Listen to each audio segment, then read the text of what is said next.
भांगी गला हस खुशीर संसार।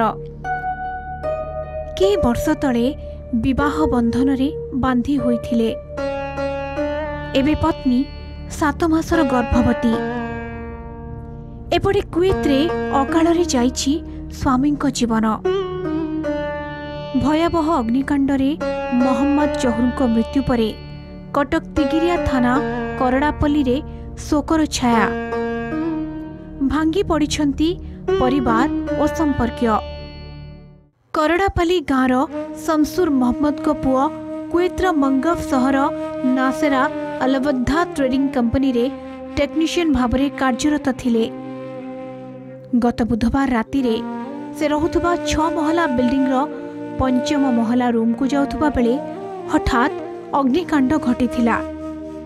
एहा परे तांको गुरुतर अवस्था रे डाक्तरखाना रे भर्ती करा जायतिबा बेले डाक्तर मृत घोषणा करथिले।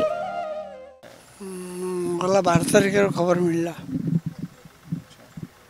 तब जना पड़ला से जाय किछ कहउचंती कोन केमती। हां केमती बिल्डिंग रो लेला उनिया आइ गला धुआं अणनिश्वास से जीवन चली जाय मेडिकल ले।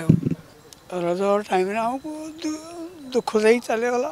से प्रथम लोक से समस्त को चिल्ले के डाकिला निया लागला कही समस्त को डाकिला।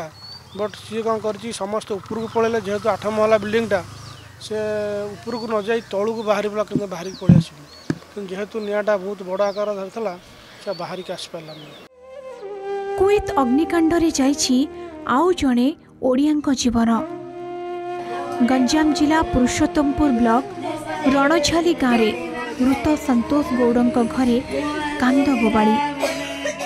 निजर परिवार प्रतिपोषण पाई प्रथमे से मुंबई जाइथिले। सेठारे किछि दिन काम करबा परे कुवेत जाइथिले संतोष। गत 2 वर्ष धरी कुवेतर एक कंपनी रे से काम करुथिले। गत मार्च मासरे बापांक हार्ट ऑपरेशन पाई घर को आसी पुणी कर्मस्थल को फेरी थिले।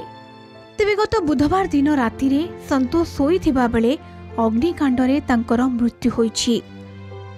संतोष को मृत्यु परे परिवार और गाँव रे शोकर छाया। आम सानम पुओ पाखु फोन आसिला कुवेतरू से कहला भाई से जो ये रो घर छाड़थिला हेल्पलाइन नंबर रखा ये बुझलो मैं चलिला 2 वर्ष कुती जायतिला मो पर ऑपरेशन होला बेरी आइतिला। कुवेत अग्निकांड रे ओडिशार 2 जनक समेत 45 भारतीयों जीवन जाइछि।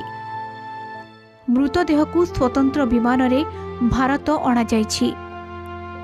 मृतकों मध्य केवल श्रमिक नुहंती, अकाउंटेंट, इंजीनियर, वयस्क एवं युवक मध्य रहिछंती। भुवनेश्वर चिन्मय पट्टनायक, आठगढ़ विश्वजित राउत और गंजाम पुरुषोत्तमपुर सोनाली प्रधान का रिपोर्ट, कलिंग टीवी।